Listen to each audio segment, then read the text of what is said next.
فاشتغلت كل حاجه. قلت لي سلمى مش كل الناس الشاطره they fit for startups. هيتقال لك لا كتير قوي. فاللي بيبقى رامي نفسه بقى في حته الستارت اب عارف ان الاول فيها مرمطه. الشركه اللي ما بتحققش مكسب عامله زي العماره الحلوه قوي بس ما فيهاش عمدان، اي زلزال هيجي يهدها. رقم واحد كان بنتي جومو مش فومو، joy of missing out. واحكي لي كده ايه سلمى ابو النجا، ايه المحطات اللي هي عدت بيها لحد ما احنا قاعدين مع بعض دلوقتي؟ ما هو احنا مش هينفع نعمل فلوس كتيره قوي ونخرج في الاخر ديبرست بامراض الدنيا. عمري ما تذمرت ولا عمري حسيت ان انا اكبر من ان انا اعمل كده خالص.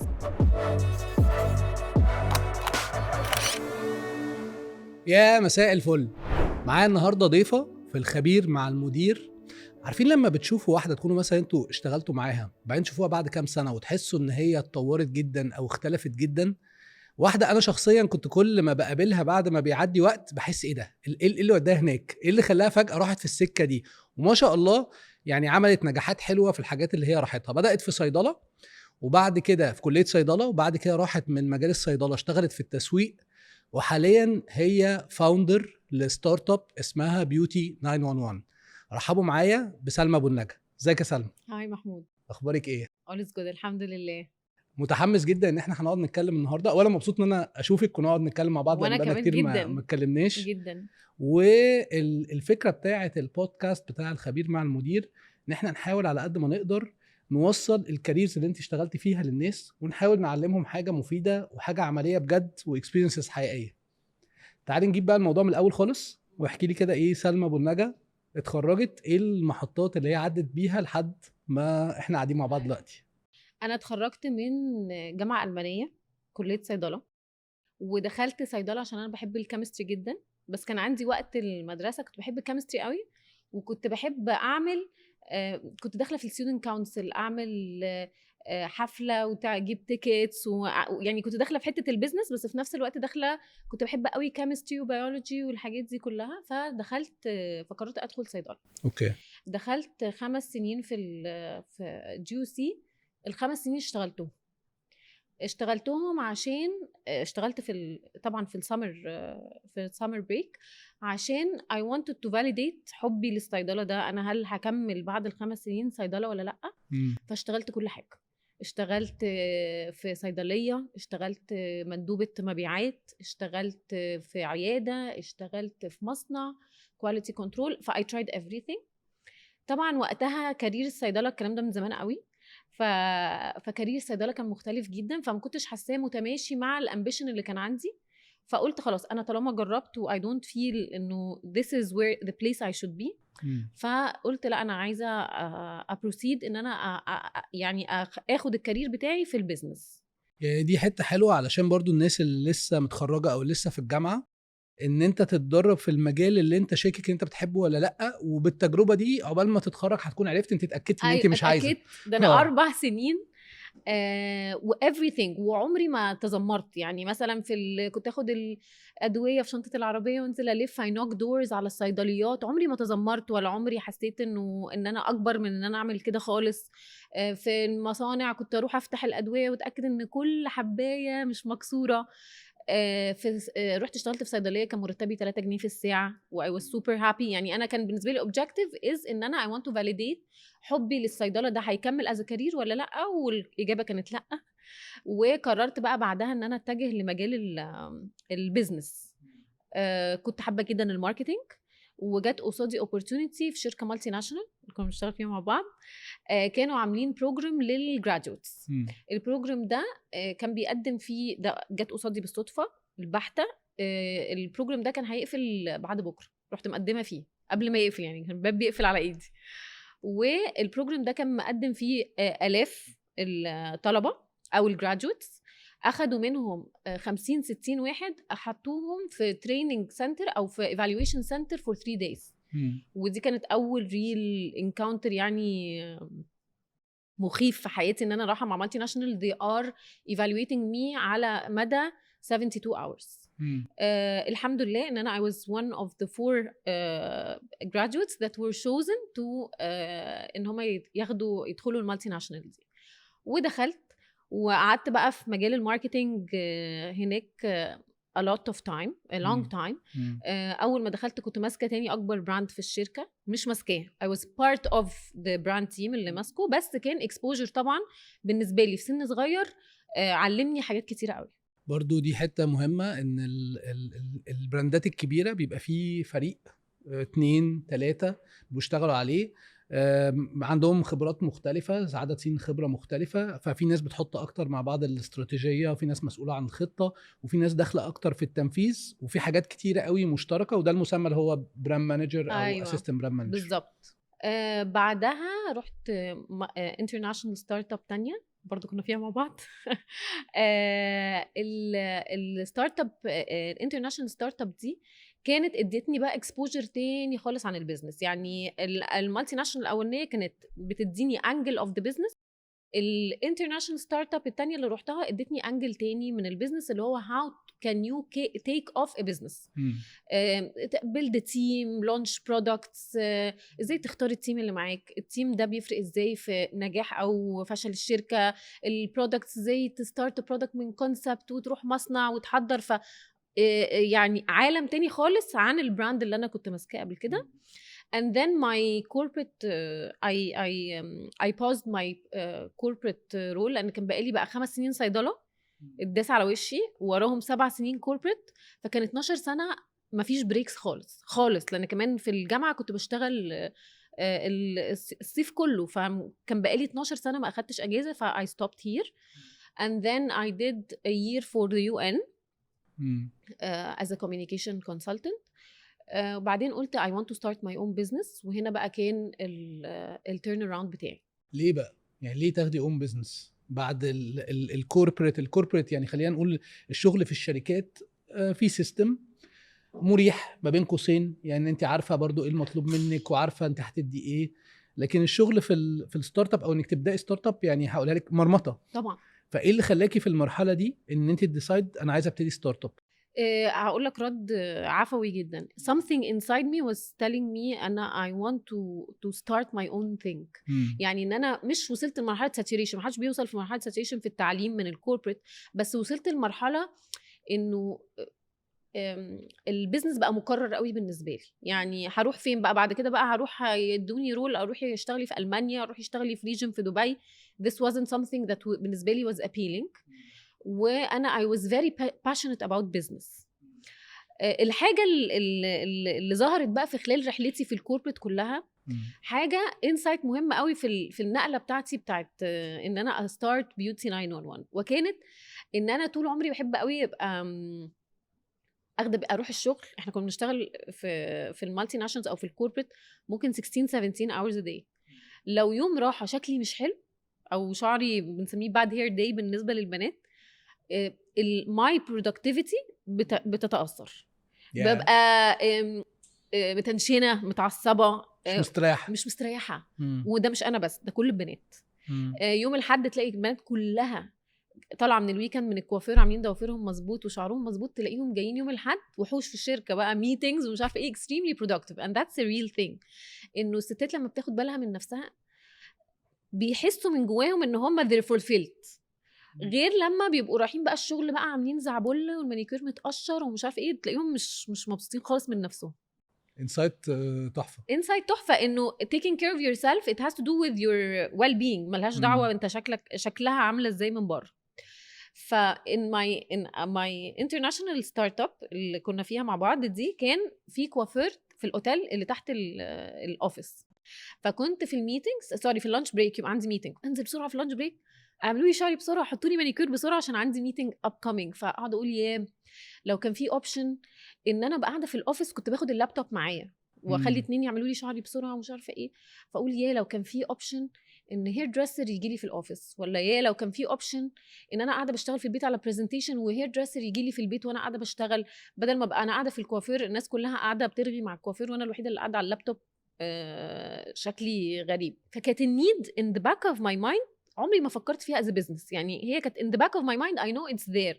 وانا واصحابي البنات في الكوربريت على طول بنتكلم في القصه دي، بس ما عمرها ما تحولت لفكره بيزنس بالنسبه لي.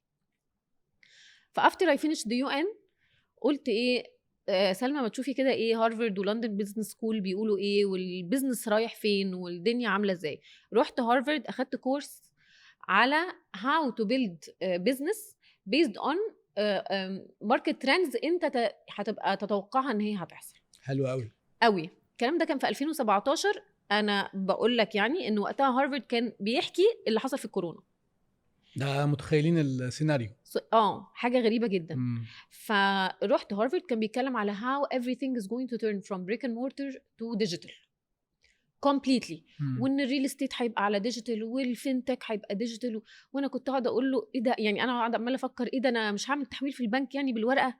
يعني انا مخي مش متقبل، مش مستوعب ازاي البانكينج سيستم ممكن يعني طب ماشي اوكي هنعمل مثلا اونلاين سكولينج مفهومه، لكن البانكينج والدكتور ازاي هيبقى اونلاين؟ يعني ده كان بالنسبه لي شيء غريب جدا.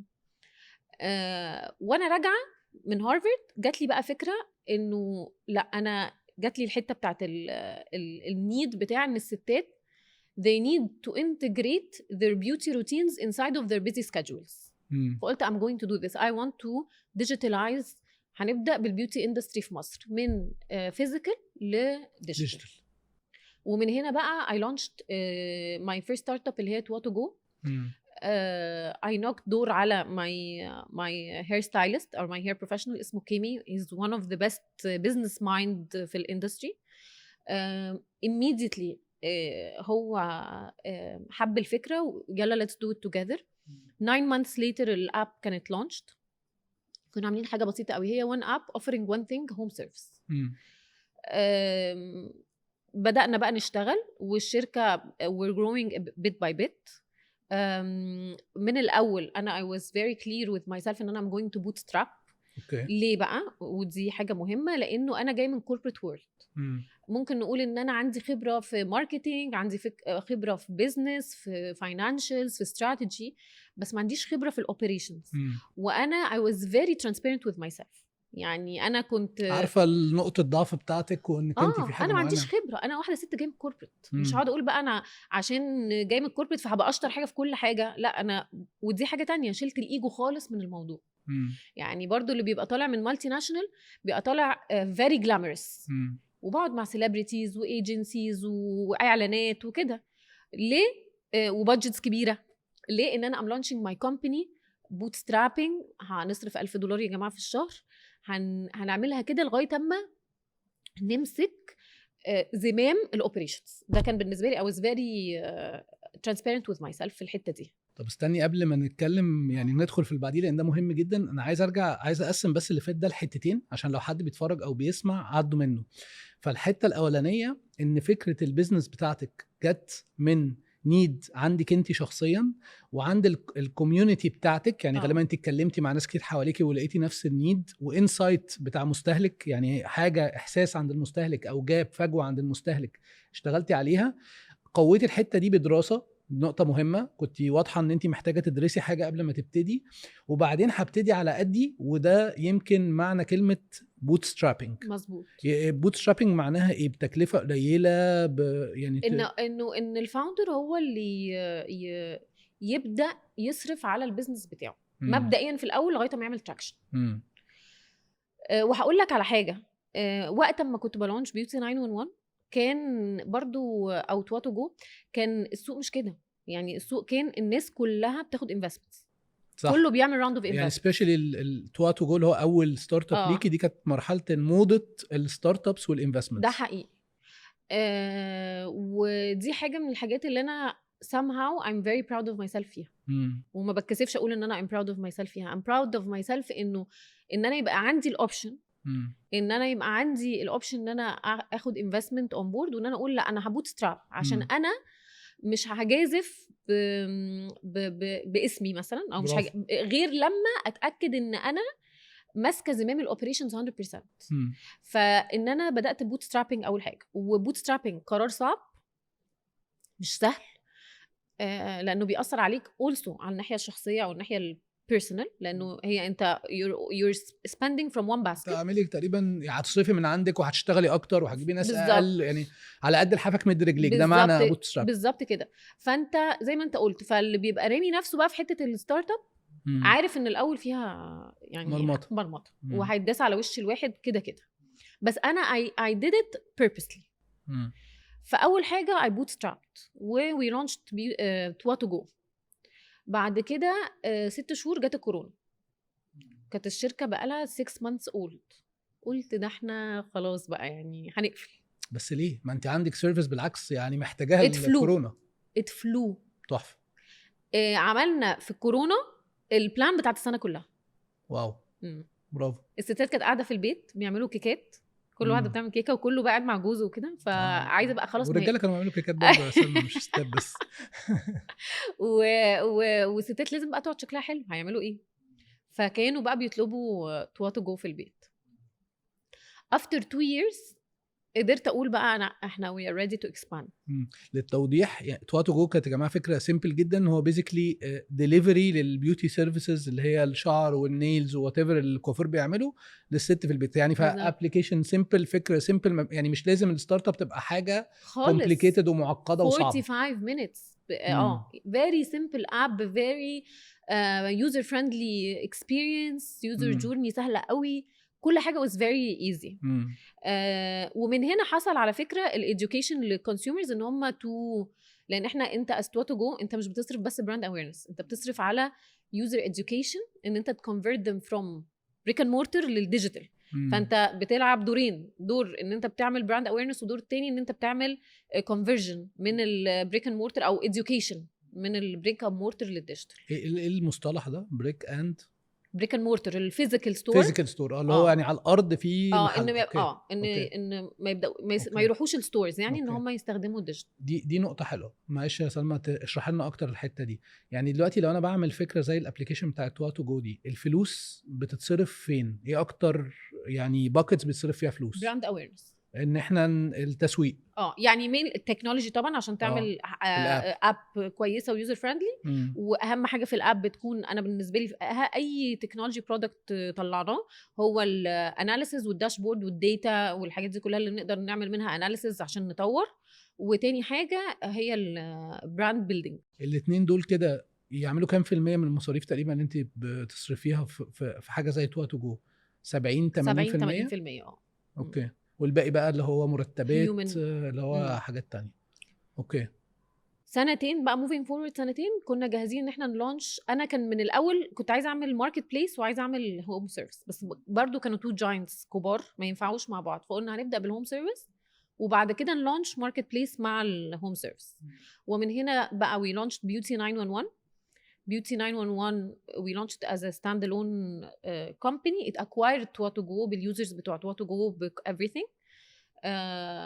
وبقى Beauty 911 بتقدم الهوم سيرفيس powered by محمد صغير، و market place products فيها كل بقى البرودكتس اللوكال والانترناشونال everything. Twa to go دخلت بقى في السيت اب ده يعني كأن عملتي اكسبانشن، ده بقى براند جوه براند اكبر. بس ما بقاش اسمه بقى Twa to go، كله بقى اسمه Beauty 911. Beauty 911. خدتي قد ايه وقت في Twa to go لحد ما قررتي انا هروح للماركت بليس وللاحتياج الاكبر؟ ماركت بليس يعني مكان واحد فيه كل حاجه بقى ريليتد للبيوتي، فما بقتش بس ديليفري سيرفيسز، ده بقى تشتري منتجات. يعني سلمى هتشرح لنا طبعا مور ان ديتيل، بس قد ايه وقت عشان اقدر ابقى من فكره صغيره اقرر اروح للفكره الكبيره؟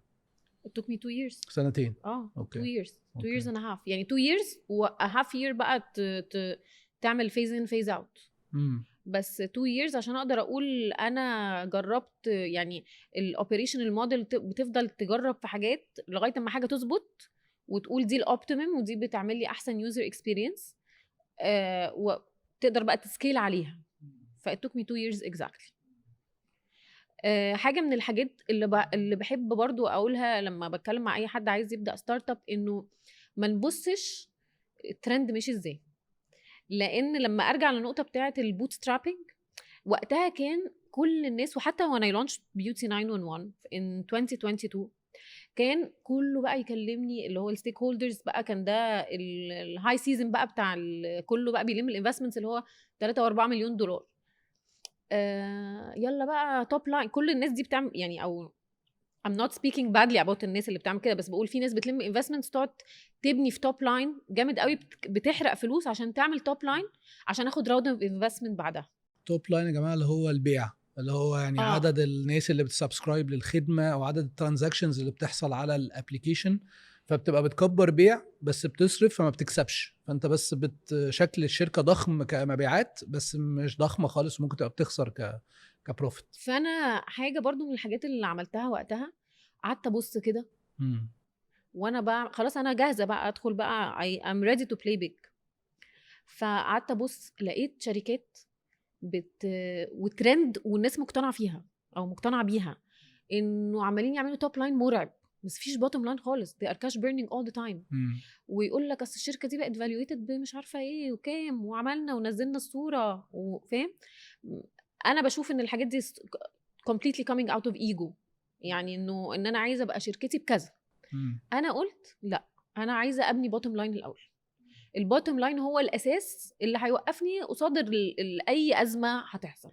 بوتtom لاين اللي هو الان بروفيت اللي بقى هيتوزع على المساهمين او هتنفستوه في البيزنس او whatever. اكزاكتلي تمام. ودي كانت منتاليتي اللي انا عملتها، دي منتاليتي قديمه قوي، يعني دي منتاليتي رجال الاعمال اللي هم القدام بقى، منتاليتي الشركات اللي احنا اشتغلنا فيها. ايوه برضو بالظبط. يعني. انه بوتtom لاين هو الموضوع كان بيحصل عليه ضغط من ستيك هولدرز معايا، انه لا انت لازم بقى تعملي توب لاين واصرفي واحرقي وتوب لاين وعايزين نشوف تراكشن انا لغايه دلوقتي ما كانش معايا انفسترز. ففي ضغط، بس انا من جوايا لا انا مش عايزه اعمل كده. حصلت مفيش 6 شهور الازمه بتاعه الفورين كارنسي، جت شركات كتير قوي وقعت، فات بروف تو مي. بنتكلم على مصر، ستارت على ابس مصر.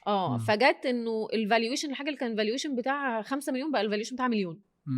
ده بسبب بس الحته بتاعه الديفالويشن ولا كمان عشان هم ما بيحققوش مكسب؟ وعشان ما بيحققوش مكسب. اوكي. فاللي ما بيحققش بص يا محمود، انا بالنسبه لي الشركه اللي ما بتحققش مكسب عامله زي العماره الحلوه قوي بس ما فيهاش عمدان، اي زلزال هيجي يهدها. حلو المثال قوي. انا عندي اخد سنين امدي عمدان، ابني عمدان قويه للشركه، ومش لازم تبقى شركه حلوه قوي، يعني من بره مش لازم تبقى مدهونه ورخام وكده، المهم انه عمدانها قويه. وتد يا جبل ما يهزك ريح، ما يجيش بقى اي ايكونوميكال يعني ديزاستر او مشكله او كده تهزني خالص. فده برضو حاجه من الحاجات انه ان انا I was challenging الستيتس كو، البوت سترابينج، وان انا ابقى هل انا هبدا ان انا اعمل توب لاين مرعب وابقى بكاش بيرن، ولا انا هبدا ان انا ابيلد البوتوم لاين واي توك ذا اذر واي. والحمد لله قدرنا نستمر، ومع ان احنا شركه مش كبيره وقدرنا نستمر في ظل الظروف الاقتصاديه الصعبه. هايل. وكم دخلتي بقى امتى بقى مرحله اللي دخل فيها مستثمرين؟ انا عارف ان بيوتي 911 انت دخل معاكي انفسترز. امتى بقى الوقت الصح يعني، او من وجهه نظرك؟ والله هي it really depends from one person to the other. بس لما انا هقول لك على حاجه برضو، لما بتبقى انت عارف ان انت بتعمل بوتوم لاين، بيبقى وضعك مختلف خالص مع الانفسترز. اوكي. يعني انا اقدر الشركه دي تدور وتكبر من غير حد. النهارده حلوه النقطه دي. لو حد دخل according to our fitting our culture, fitting our team, fitting our strategy، كل حاجه كان بها بقى احنا هن expedite الجروث بتاعنا. لكن ما دخلش حد احنا مش مزنوقين ولا تعبانين ولا اي حاجه. صح. حلو قوي النقطه دي، عايز اعمل عليها كده، احط تحتيها خط اندرلاين. يعني ان انا البيزنس بتاعي شغال وبيكسب، فانا محتاجك تسرعني. بس انا البيزنس بتاعي شغال وبيخسر، فانا محتاجك تحييني. انا احتمال اموت من غيرك. فبالتالي الانفستر لما هيخش في الكيس التانية دي هيخش باقل حاجه وهيعصرك. لكن لو انت ماشي صح وعارف ان لو الانفستمنت ده ما جاش منه هيجي من غيره، لان انت عندك كونسبت كسبانه، عندك بروف اوف كونسبت زي ما بيقولوا كده. بالظبط. and there we are بقى دلوقتي، ان احنا بدأنا ان احنا we build a brand. اهتمينا جدا باليوزر اكسبيرينس، ودي كانت حاجه جديده الستارت اب بزنس علمهاني. انه انا زمان في الكوربريت وورلد ما كنتش، مش هي دي ماي فوكس طبعا خالص، يعني فوكس براند، فوكس ارقام، فوكس سيلز. اتعلمت بقى through experience انه اهم حاجه is the user experience. اليوزر ده everything revolves around him، فلازم every tiny exposure هيحصل له يبقى perfect. ومن هنا بيجي بقى المكاسب، ومن هنا بيجي البراند، ومن هنا اللي بيجي كل حاجه. سلمى، عايزين نتكلم شويه على حته اليوزر اكسبيرينس، يعني عايزين نبسطها للناس اللي بتسمع. احنا بنتكلم على تك ستارت اب، فايتس لايك ان ابلكيشن اللي هي بيوتي 911، وبصفه عامه وايه المقصود باليوزر اكسبيرينس، وانت ايه الحاجات اللي بتبص لها عشان تخلي اليوزر اكسبيرينس او رحله استخدام الابلكيشن دي سهله وبسيطه وتعود عليكي بالنفع. بفكر في اليوزر اكسبيرينس، بحط نفسي على طول مكان الكونسيومر، وبشوف هي بتشوف بيوتي 911 ازاي. من اول ما هتشوف الانستجرام بوست لغايه لما هتدخل على الويب سايت. انا بقى ام فيري ميتيكلس في الحاجات دي. يعني انا بشوف الويب سايت بيلود في قد ايه، و و I challenge always الحاجات اللي زي دي. طب الصور اللي على الويب سايت بتلود في قد ايه؟ طب الويب سايت اليوزر اكسبيرينس بتاعته عامله ازاي؟ الديزاين بتاعه عامل ازاي؟ is it appealing for me or not؟ البرودكتس the home service offering اللي احنا بنقدمها is it up to date؟ يظهر حاجات جديده، لاش اكستنشنز، هارد جel، حاجات كده. are we offering all these things؟ البرودكتس، الحاجات الجديده اللي طالعه are we offering الحاجات دي؟ فبتاكد ان الاوفرنج بتاعنا كويس، التكنولوجي بتاعتنا كويسه، السوشيال ميديا والانستجرام والحاجات دي كلها، وحتى الانفلونسرز اللي بيمثلونا that relatable بالنسبه للناس. الاوردر بيوصل في قد ايه؟ انا يعني دي one of the key things، لان انا كسلمى ببقى عايزه لما اعمل الاوردر يوصلني بسرعه. للتوضيح، هل في مثلا ريبورت بيطلع مثلا ببعض الحاجات دي؟ طبعا. اوكي. دي حاجه من الحاجات المهمه جدا، ودي حاجات قلتها في اول الحلقه، انه انا من اكتر الحاجات اللي بهتم بيها هي الداشبوردز. الداشبورد انه بتوريني بقى اهم كي بي ايز بالنسبه لي، اللي بتبسط لي البرفورمانس بتاع البيزنس. الداشبورد ده يا جماعه مصطلح في كل بيزنس، في حاجات معينه بيبص فيها اللي هو بيقيس بيها نجاح السيرفيس او المنتج، تختلف جدا من كل كاتيجوري للتانيه.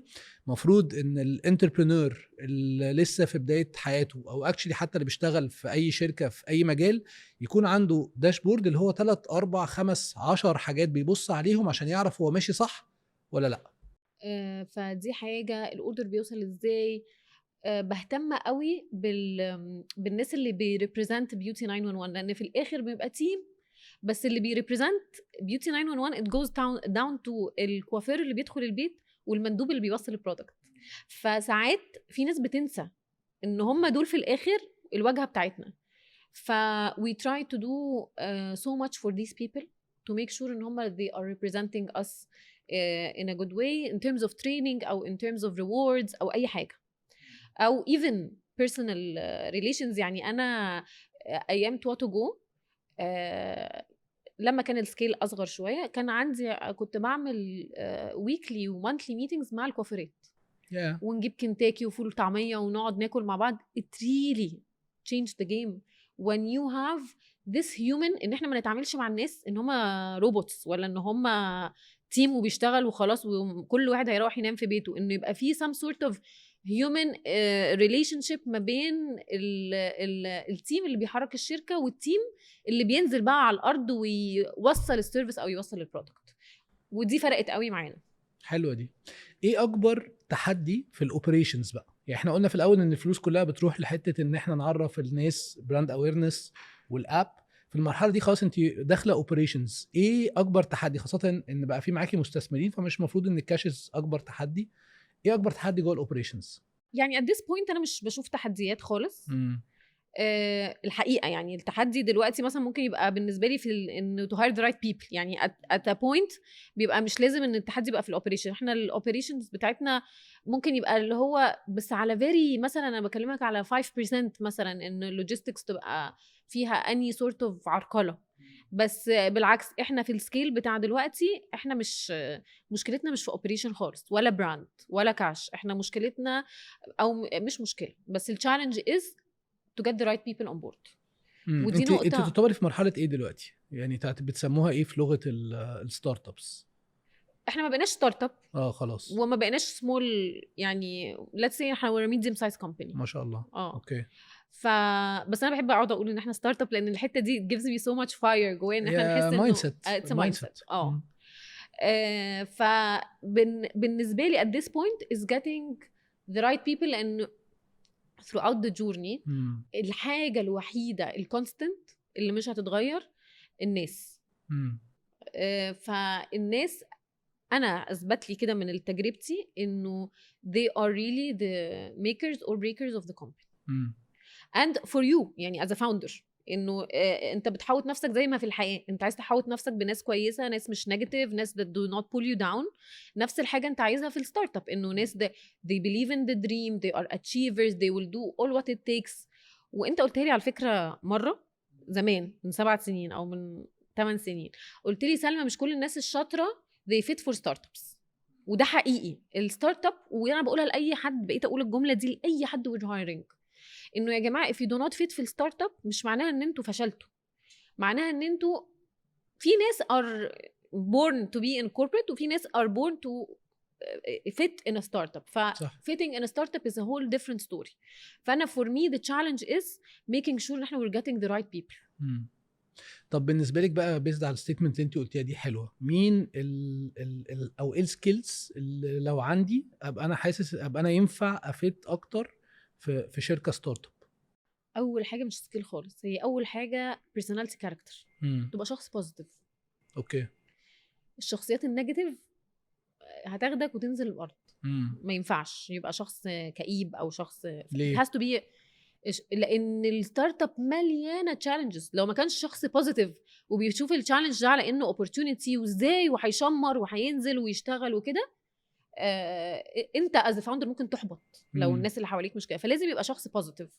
بعد البوزيتيفيتي تقدر بقى تشوف بقى اي حاجه تانية. يعني انا وان هايرنج دي اول حاجه بشوفها، انه هنا بوزيتيف يعني بوزيتيف مايندسيت، يعني ايجابي، يعني بروبلم سولفر، مش بس اللي هو متفائل والدنيا جميله 24 ساعه، وفلكسبل وريزيلينت. وبعدين اي حاجه تانية يتعلمها. اوكي. دي برضو حاجه انا اكتشفتها، ان اي حد بيتعلم اي حاجه. طبعا بتجيب الخبراء في المجالات المعينه، بس قصدي في الستارت اب انت ممكن النهارده تحتاج ان التيم كله يعمل نفس الحاجه دي. مفهوم. لا احنا مش بنتكلم على التكنيكال، احنا بنتكلم على تكنيكال. طبعا هتجيبي مثلا للابلكيشن ناس عندها تكنيكال اكسبيرينس معينه، لللوجيستكس ناس عندها تكنيكال اكسبيرينس معينه، بس بنتكلم على الحته دي اللي هي الشخصيه اللي تليق على الستارت اب. فايتس بوزيتيف مايند سيت، ريزيلينت يعني عنده سموث وفلكسبل، مرن، لانه هيبقى فيه متغيرات كتير قوي. وطبعا برضو اجي اشوف حد ما عندوش ايجو. يعني انا مثلا كان بيصادفني ناس ممكن يجوا التيم، انا بقول لك احنا بننزل نقعد مع الكوافيرات، ودي بالنسبه لي ان احنا التيم اللي في الاوفيس يقعد مع الكوافيرات اللي في الفروع، دي ما فيهاش، دي اساسي اوبشن. ده احنا كلنا وي ار وان تيم.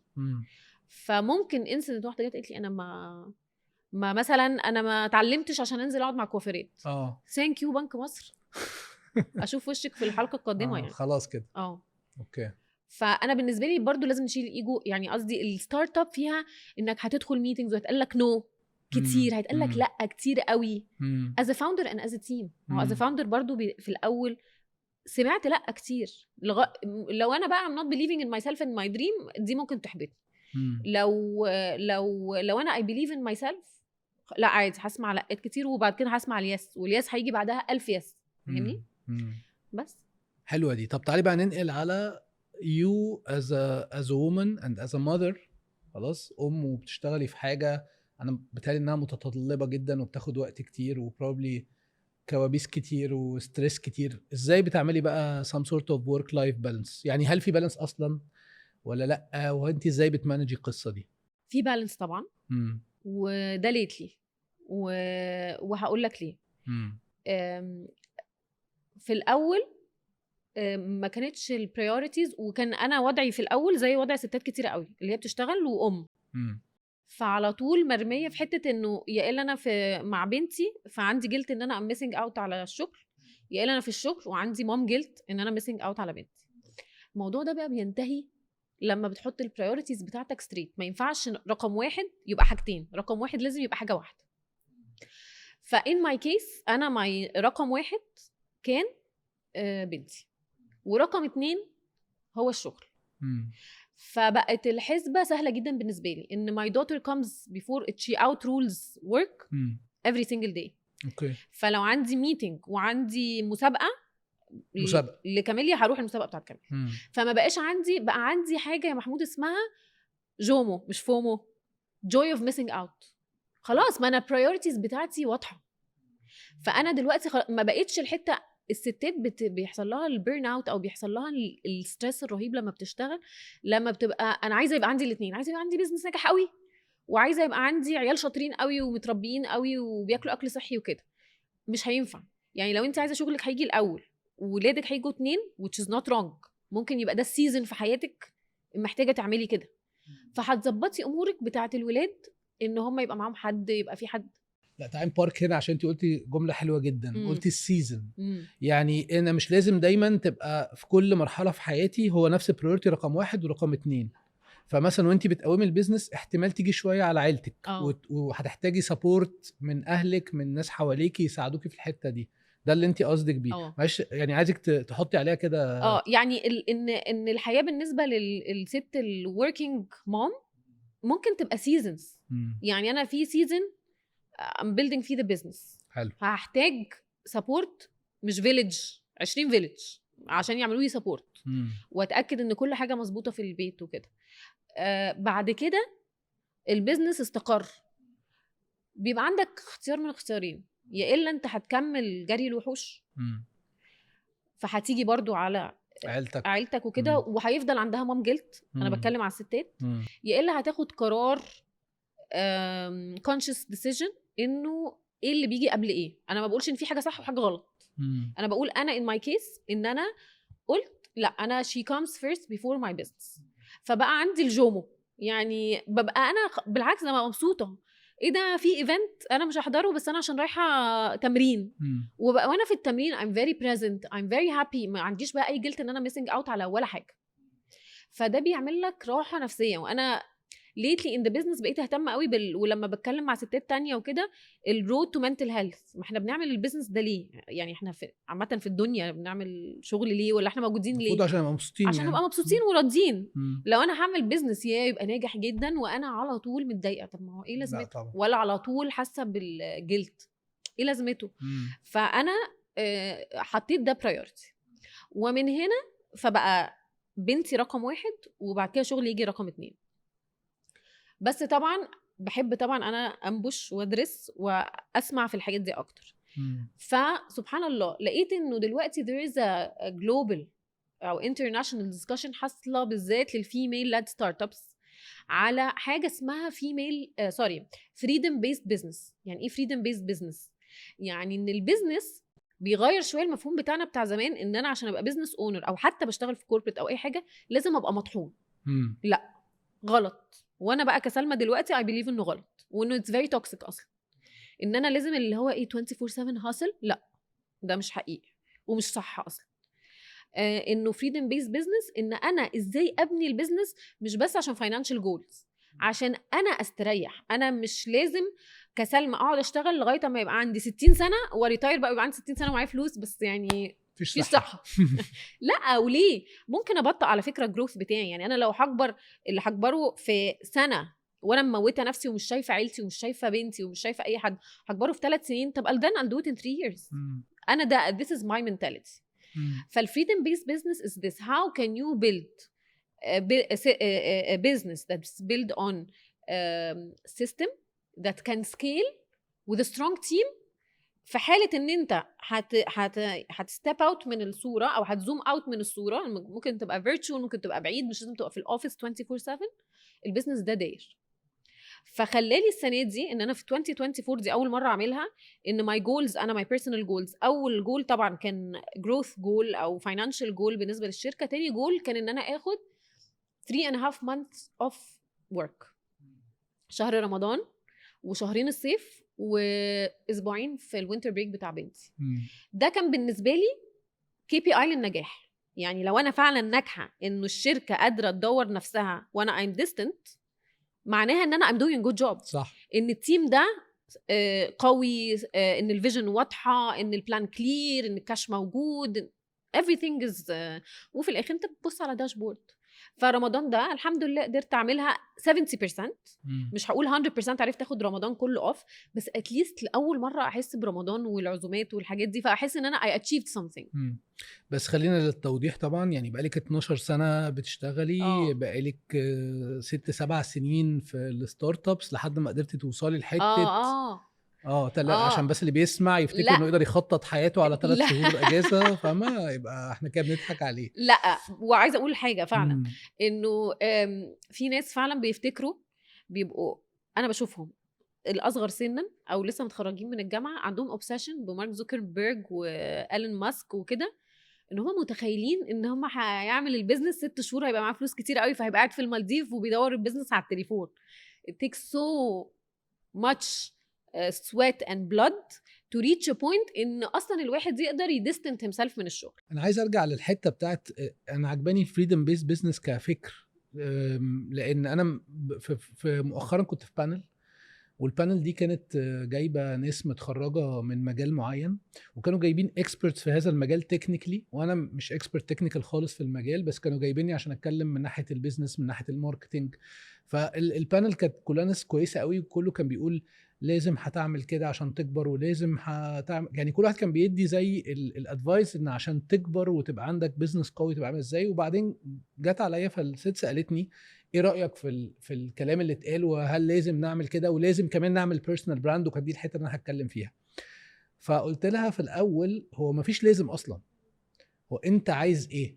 انت جايز تكون عايز تعمل حاجه صغيره، جايز تبقى عايز تبقى اكسبرت في وظيفه صغيره وانت شاطر فيها وبتاخد فلوس معينه وبتقضي وقت اكتر مع عيلتك، وده مش وحش، ده حلو جدا لو ده هدفك اللي انت عايز تعمله، او تعمل بيزنس صغير. فانا عايز اقول الكلام ده لان يعني حلو قوي الحته انت قلتيها، انت في الاخر محتاج تكون راضي ومبسوط. مش شرط يكون الشغل وان انت شقيان وان انت حتى لو بتجيب فلوس مش شرط ده يبسطك. اللي بيبسط الناس مختلف، وكل واحد فينا الحاجه اللي بتعمل له فولفيلمنت مختلفه، فبالتالي نلاقي الكارير او الاولويه اللي على قد فعلا الطموح اللي انت عايز تعمله. ما فيهاش اي حاجه لو انت طموحك صغير، ما بيقلش منك في حاجه. فدي عجباني قوي اللي انت بتقوليه، حته فريدم بيس بزنس، لان انا حاسس كده من اللي انا فهمته منك ان انت بتبني البيزنس اللي هيمشي مع حياتك اللي هتبسطك، مش شرط مع فلوس معينه انت عايز توصل لها. ودي طريقه مختلفه جدا في وعايزه اقول لك على التفكير. حاجه وهي دي لا تتعارض مع دي. يعني انا اللي انا عايزه اقوله انه ايه، if you build correctly انا بقول لك هتوصل للفلوس اللي انت عايز توصل لها in a healthy way. mental health مظبوطه، صحتك مظبوطه. ما هو احنا مش هينفع نعمل فلوس كتيره قوي ونخرج في الاخر depressed بامراض الدنيا، زعلانين، ما عندناش اصحاب. يعني قصدي خلاص هنبقى استفدنا ايه؟ بصي خلينا نتفق ان احنا في الاخر كمان يعني بنجتهد كلنا وبنشتغل، وفي الاخر ده رزق، واللي مكتوب لك هيجي لك. الفلوس نتيجه exactly. يعني بتختلف من واحد للتاني حسب نصيبه. exactly. بس انت مش في ايدك غير ان انت على الاقل البروسيس اللي انت بتسعى بيه للفلوس ده exactly. تعمله بالطريقه بالزبط. اللي هي تبقى مريحاك. فانا مع الستات بالذات بحب ان انا ادفوكيت لحاجات اللي هو مش لازم، زي عارف لما قلت لك في الاول ان كل الناس بتحرق توب لاين، كل الناس بتاخد انفستمنت، انا ما عملتش ده. مش ان انا بخترع الذره، بس I didn't feel comfortable doing both things. نفس الحاجه في البيزنس، انه احنا عندنا السكول، وانا I was part of this school زمان قوي، ان الست لازم تشتغل نفس الراجل ونقعد في الشركه ل 12 بالليل ومش عارفه ايه. لا، هي الست مش زي الراجل، لا فيزيكلي ولا الرولز. مش بقلل من رول الاب، بس بقول ولا نفس الرولز ولا نفس المتطلبات ولا نفس كل حاجه. طب ما manage the business in a different way. مش لازم ابقى مموته نفسي في الشغل 24/7. يعني ممكن اعمل ده واجرو، طب بذكاء بقى ازاي اعمل ده. مش لازم ابقى working at full capacity. انا بالعكس صح. ممكن الفول capacity ده ما يبقاش full potential. ساعات الفول potential بيطلع من lower capacity. لا اشرح الحته دي بقى عشان يعني مش معنى ان انا I'm very busy وبعمل كل الشغلانات عندي في الشركه ومش بديليجيت ومش بعمل، يبقى انا I'm working at full capacity، بس مش معناه ان انا full potential. لان ممكن حد تاني يكون بيعملها احسن، او لو طبعا ركزتي في حته تانية طبعا هتودي البيزنس في حته تانية. ممكن يبقى الهاير بوتنشال بتاعي at lower capacity، وده اللي حاصل لي دلوقتي، ان انا when I fill myself 100% بيبقى عندي الانرجي ان انا بقى turn down the fires، ان انا اشوف المايلستون بتاعتنا الجايه عامله ازاي، ان انا اشوف investment، فاهمني؟ لكن مش ان انا ابقى 100% on ground مع التيم، لا، ما هو ده يعني we will not grow this way. طب سلمى، خلينا نتكلم في حاجه بقى مختلفه شويه، الروتين specifically ل working mother في ستارت اب، الروتين بتاعك عامل ازاي؟ الروتين بتاعي، طيب هقول لك، هاخدك ستيب لورا قبل ما ارد على السؤال ده، عشان انا ام بيج ريفلكتور، يعني بحب كل فتره كده، كل سيزون زي ما بقول لك اقعد ريفلكت على الروتين بتاعي، وانا هاو ام اي اوبريتنج السلمى ان لايف، واشوف ممكن هاو كان اي اب ليفل الحاجات دي. فالفتره اللي فاتت كنت مركزه قوي على شغل، achievements, financial achievements, so on and so forth. لقيت ان this doesn't bring joy خالص، and sometimes it can burn you out مهما كانت achievements بتاعتك، في حتة كده بتبقى على طول ناقصة. فتوصلت ان انا عندي زي ما قلت انا بقول يعني سلمى is internal external اللي هو my career and my achievements and my materialistic things and my lifestyle. والinternal عملتهم 4 حاجات: soul, mind, body and heart. soul ده اللي هو الروح، mind اللي هو المخ، heart اللي هو القلب، و soul, mind, body and heart and جسمي وصحتي. لقيت ان انا I was fueling so much، يعني my routine and my day was fueling so much business and financials and achievements، دماغ. والحته اللي جوه دي مش مركزه معاها خالص. بروح الجيم بس عشان يبقى جسمي لذيذ وفت وكده، عشان الحته اللي بره، عشان ابقى وانا لابسه يبقى شكلي حلو، عشان تليق بقى مع الشغلانه وتبقى انت صحتك معقوله وتكملي يعني. لقيت انه على طول في حاجه ناقصه، فلما وانا ديك ديب لقيت ان اللي ناقص ان احنا we are not filling ال4 pillars دول. فبقى الروتين بتاعي ان انا كل يوم الصبح I have to fill كانهم زرع كده، و I have to fill each one of them for an hour. فبصحى الساعه 5 بصحى الساعه 5 اقعد I have an hour completely for the soul، سواء بقى صلاه، قرايه قران، دعاء، any kind of thing، المهم ان انا ابقى present. ودي حاجه من الحاجات اللي ساعات البيزي لايف بيخلينا مش بنعملها، نبقى extremely present في الموضوع، في اي حاجه، في اي لحظه انا am engaging فيها. تاني حاجه I have at 6 a.m. reading بقى reading time، فببقى الفترة دي أو بقالي فترة كبيرة I'm into قوي law of attraction and manifestation، فبقعد أقرأ بقى البوكس بقى، يعني my book list، فبقعد أخلص منها. ايه اللي بتقريه دلوقتي او آخر حاجة قريتيها عشان لو حد بيحب القراية؟ Ask and it's given. Ask and it's given بتاعت مين؟ Ask and هقول لك حالا، إبراهيم هيكس. اوكي.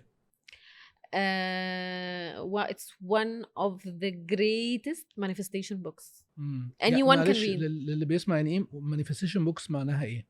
manifestation بص انا مش عارفه يعني ايه manifestation بالعربي. هو law of attraction، هي حاجه شبه law of attraction.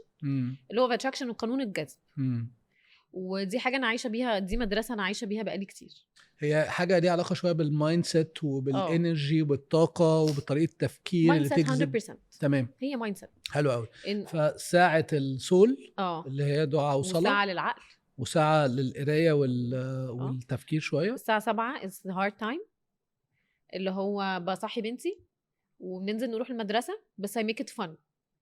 زمان كانت كنت بتبقى رول شور قوي، تبقى اللانش بوكس متحضره من قبلها، فمن 7 to 8 يعني من اللحظه اللي بصحيها فيها للحظه اللي بودروب her to the classroom we are enjoying our time, dancing in the car، يعني talking، ف it's full of emotions.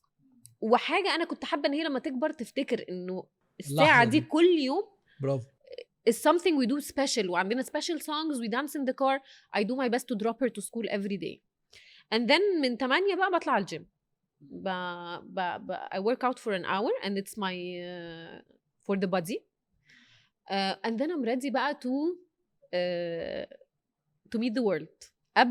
قبل الأربعة دول بيبقى صعب، بتلاقي نفسك بقى هادي يلا بقى تعالى في الشغل قولوا لي النهارده what's going on. ف this is my routine and then I go to work at 10 and I leave at 3. كل يوم في الشغل I have a theme.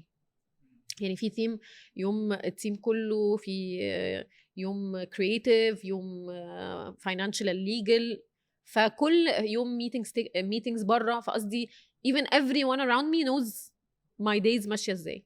بس و after 3 p.m. it's برضو time for my daughter. الحته بتاعت الثيم دي حلوه قوي، انك انت بتقولي كل واحد عارف الثيم ايه، علشان لو الناس عارفه الثيم ان النهارده يوم التيم يبقى ده اليوم اللي انت ممكن تجيلي ونقعد نرغي. لكن لو الثيم exactly. كرييتيف ده مش احلى يوم ان انت تجيلي مثلا في مشكله او في حاجه ما فيهاش اكشلي مشكله، ممكن تبقى تطلعي بسوشن كرييتيف، بس ما تجيش مثلا في 1 تو 1 ميتنج بقى في اليوم الكرييتيف وتعطله. بالظبط. فانا بالنسبه لي عندي ثيمز والتيم بتاعي عارف، وحتى ايفن our stakeholders عارفين.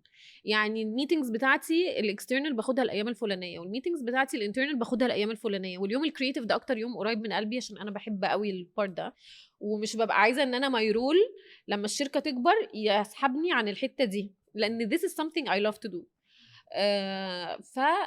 this is basically my routine. طبعا بيأثر على انه تقريبا مفيش حياه اجتماعيه، يعني مش بخرج، مش بسهر، مش بسافر، يعني مش بسافر بره فاميلي سيت اب يعني. بس برضو also I don't feel like I'm missing out on anything لان ده قرار conscious decision. هي هنا دي نقطة مهمة قوي، وانا فهمتها بعد فترة من تفكير في حتة تنظيم الوقت. وفي الاخر انت بتضحي بحاجة، بس الحاجة دي يعني زي ما انت قلتي بدل ما هي تبقى فومو هتبقى جومو، joy of missing out. انا مبسوط ان انا ضحيت بدي عشان في حاجة تانية هبقى اكسبتها، وهي الاولويات اللي انت حددتيها. فانا مثلا واحدة بتنام 8 الا ربع، فتلاقي ناس كتير قوي صحابي بقى بيبولي مي 8 الا ربع، في حد بينام الساعة 8 الا ربع؟ انا بنام 8 الا ربع عشان بصحى 5 عشان عندي حاجات اعملها. فبرضو مش كل الناس بتكمل معاك بقى، ما انت اللايف ستايل ده بورينج بالنسبه لناس كتير، بس in my season of life دلوقتي this is exactly what fits. وده ترتب عليه تغيير في الناس حواليكي طبعا. اكيد تغيير في ناس حواليا لاسباب كتير، مش بس روتين.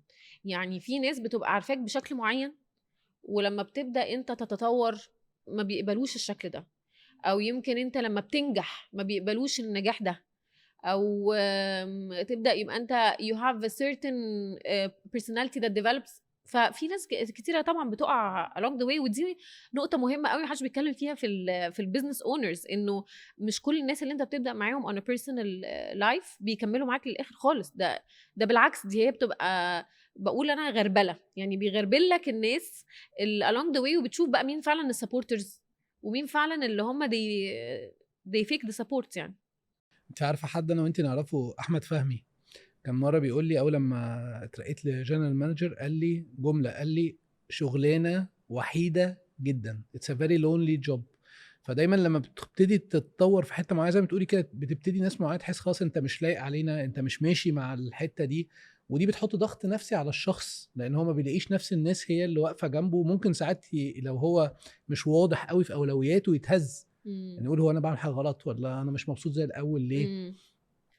طب المايند سيت اللي انت رحتي فيه ده انا منبهر، يعني فاهمه، لان انا يعني انا عارفك في وقت معين كنت اصغر من كده كتير، وسلمى اصغر مني بكتير يا جماعه عشان بس متخرجه من الجامعه بقالي يوم. لكن شايف تغيير للاحسن، او يعني مش عايز اقول احسن واوحش عشان برضو ما نقولش ان لازم نعمل كده، بس شايف تطور حلو قوي وانت واخداه. هل انت رحله التطور دي كلها كان فيها مثلا انسبيريشن معين، كان فيها مثلا منتورشيب معين؟ مثلا انت باباكي كان بيعمل كده، انت مامتك كانت بتعمل كده، انت حد حواليكي خدك في السكه دي، ولا ازاي مشيت، ولا هي مشيت كده؟ يعني مشيت ازاي؟ هو من وانا صغيره في طبعا تاسيس في البيت، وده مهم جدا. وبرضه بقعد اقول ما حدش بيتكلم فيه في البيزنس بيبل، انه زي ما لما بنيجي نتكلم مثلا في العلاقات وفي الجواز وكده، ازاي الهاوس هولد له تاثير كبير قوي، ازاي الشخص هيطلع الهاوس هولد له تاثير قوي الشخص ده هيوبريت في البيزنس ازاي. هيبقى شخص سالك ولا شخص من تحت لتحت، ولا بيعمل حاجات كويسه ولا بيعمل حاجات مش كويسه ولا كده. نفس الحاجه انا for me I really owe a lot للهاوس هولد bringing up بتاعي. اول سبب ان انا من الكاركترستكس بتاعت شخصيتي بابايا كان جزء كبير فيها. بابايا كان على طول push me في الحته بتاعه الليدرشيب. سلمى you have to be a leader، سلمى you have to be a leader. ولدرجه ان هو غير لي مدرستي في وقت كروشال، عشان هو كان شايف ان انا I'm part of a group، وان هو he wanted me to he threw me out of my comfort zone. ودخلني مدرسه تانية جديده، ومن هنا حصل التيرن راوند. بقيت head of student council، ودخلت الجامعه نفس الكلام، اشتغلت نفس الكلام، فبقيت عزز عندي قوي الكاركترستيك بتاع الليدرشيب برافو والاندبندنس. فده بابايا من ناحيه الكاركترستكس. وكان عندي in my family خالي كان بزنس اونر، وكنت من وانا صغيره قوي بشوفه. يعني انا اصلا لما كنت صغيره كان البيزنس بتاعه كبير جدا ما شاء الله، وكنت بشوفه يوميا 6 الصبح راكب عربيته ورايح المكتب، لغايه ما بقى عنده 73 years old بيعمل نفس الروتين. فشفت commitment، شفت discipline، شفت resilience، شفت ده ايه ده، يعني ده ايه commitment الرهيب. 6 بالثانيه هو راكب عربيته نو ماتر البيزنس ده راح فين. فالكوميتمنت والديسيبلين ده علمني انه برضو خلي بالك انت في الستارت اب مش هتصحى كل يوم موتيفيتد، انت بتلانش برودكت تبقى موتيفيتد قوي، بعدها هتاخد خبطتين 3 موتيفيشن ده هيروح. لو ما كنتش ديسيبلين ان انت كل يوم هتشو اب فور يور بزنس، دي برضو one of the deal breakers. الالتزام ملوش علاقه Motivation. بالشغف والحماس والكلام ده، لان مش دايما هتبقى متحمس. كنت لسه اكشلي بكتب، يمكن لسه ما كتبتهاش اصلا، ان انت مش عشان بتعمل حاجه بتحبها يبقى كل حاجه هتعملها بتحبها. فاهمه في فرق. أيوة انت حابب الهدف، أيوة بس طبعا. مش كل حاجه للوصول لهذا الهدف هتحبها. طبعا. طيب السيزون الجاي بقى بتاع سلمى، الموسم الجاي، بما ان احنا بنتكلم في مواسم دلوقتي، السيزون الجاي ايه البريوريتي؟ السيزون الجاي business priority is طبعا expanding our footprint in the region. وما زالت الفاميلي هي رقم 1 طبعا priority. ورقم 2 هو البيزنس، بس within البيزنس انت عايزه تبقي بره مصر. لا family comes all the way. My daughter specifically comes all the way before anything else. On the business level بقى ان احنا expand in the region. حاليا انتوا في مصر بس؟ احنا حاليا في مصر بس. اوكي. وان احنا نلانش we have a program that we are launching للسنجل مومز. هيبقى ان احنا نقدر نوفر لهم فرص عمل تحفه، ان احنا نعمل لهم دخل مستديم من خلال تدريبات ندربهم في مجال التجميل، او من خلال ان احنا نوفر لهم بس فرص عمل لو هم already trained، بس specifically للسنجل مومز. we're going to have a specific program for this. ده بدأ البرنامج ده ولا هيبدأ؟ لسه هيبدأ. طب حلو قوي ان انت بتقوليه هنا. تحكي لنا سنه كده عن البرنامج ده اللي انت هتعلني عنه بعد كده. يعني هو مستهدف مين؟ الستات مثلا اللي بيعرفوا يعملوا حاجات ريليتد بالتجميل؟ لا هو مستهدف to be very specific الامهات المعيلات المنفصلات المتضررين من العنف الاسري، عشان ابقى very specific. ده انت عندك بيربس. ده مش بس حاجه تسولف ده بزنس، ده اصلا انت واخده قضيه ومتبنياها. هايل. فانه الستات دي ان انا في الاخر مش بتشوف اكزامبلز كتيره قوي of ستات مش قادره تنفصل. يعني هي ستات بتتعرض للعنف الاسري على طول ومش بتنفصل لمجرد ان هي ما عندهاش الفاينانشال كابابيلتي. فانت هتعمل حاجتين، احنا هنقدم لها دخل مستديم لو هي she's already professional، او هنقدم لها trainings فتبقى professional. يعني ايه اللي هتقدم لها job؟ يقدر تقدم لها training to do the job، عشان تتأهل للشغل، للشغلانه. والاول حاجه هنلانش للستات المعيلات السنجل مامز اللي هم متاثرين من الدوماستيك فايلنس، هيكون داي كير لاطفالهم on an international level. داي كير ده ليه؟ لان الستات ساعات لما بتنزل الشغل بعد الانفصال بيبقى عندها مشكله. يعني ممكن تبقى عندها شغلانه اي حاجه، مش لازم ويترس مثلا او اي شغلانه، مش لازم في البيوتي، بس هي مش عارفه تودي ولادها فين. ناني، هاوس كيبر، بس هي مش عارفه تودي ولادها فين. فاحنا هنقدم لها there's no safe place. there is no safe place. ممكن بالعكس الولاد يروحوا يقعدوا في مكان ما يبقاش سيف خالص. فاحنا هنقدم داي كير من 7 صباحا ل 5 مساء. الست دي تقدر تيجي تجيب عيالها فولي سبونسرد مننا، وهيكونوا مش بس كير، يعني مش داي كير بس، وتعليم على ليفل انترناشونال. فولي سبونسرد مننا عشان الست دي تبقى بتشتغل وهي مرتاحه البال خالص، ان هي يبقى هدفها ازاي تعيل الاطفال دي and تحفة. their future. very nice. هدف حلو جدا، كوز تحفه بجد. very impressive. انا معجب جدا باللي انت Thank you. بتتكلمي عليه ده. Thank you. طيب احنا عايزين نعمل ريكاب، بس قبل ما نعمل ريكاب عايز اسالك لو حد، لان انا متاكد ان في ستات كتير قوي ورجاله كمان هيبقوا عايزين هم يعرفوا اكتر عنك، في بلاتفورم معين تحبي انك تقوليه ان هو يتواصلوا معاكي فيه، يبعتوا لك مثلا اسئله او ممكن يتابعوكي باي شكل ما؟ انستجرام او لينكد ان. انستجرام او سلمى لينكد ابو ان. النجا.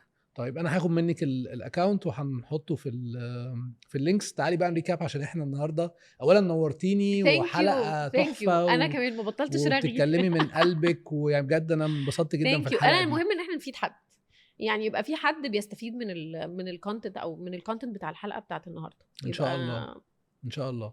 احنا بدأنا البودكاست وانتي حكيتي على البداية، انا ما نسيتهاش عشان دي تنفع الناس اللي لسه في الجامعة، اهمية التدريب اللي ممكن يعرفك اذا كانت الحاجة دي انت بتحبها ولا ما بتحبهاش. فدي حاجة كانت بداية كويسة جدا، وبيعلمك الاحتكاك بالناس. وان انت حكيتي اشتغلت في صيدلية، اشتغلت في أيوة. مصنع ادوية في الجودة، يعني مش لازم تبقى حاجات اللي هي برستيج ولا لازم اكون ملائمه 100% مع اللي انا توقعته. فجربتي حاجات مختلفه وخلاص اكتشفتي ان ده مش الحاجه اللي انت عايزه تروحي لها.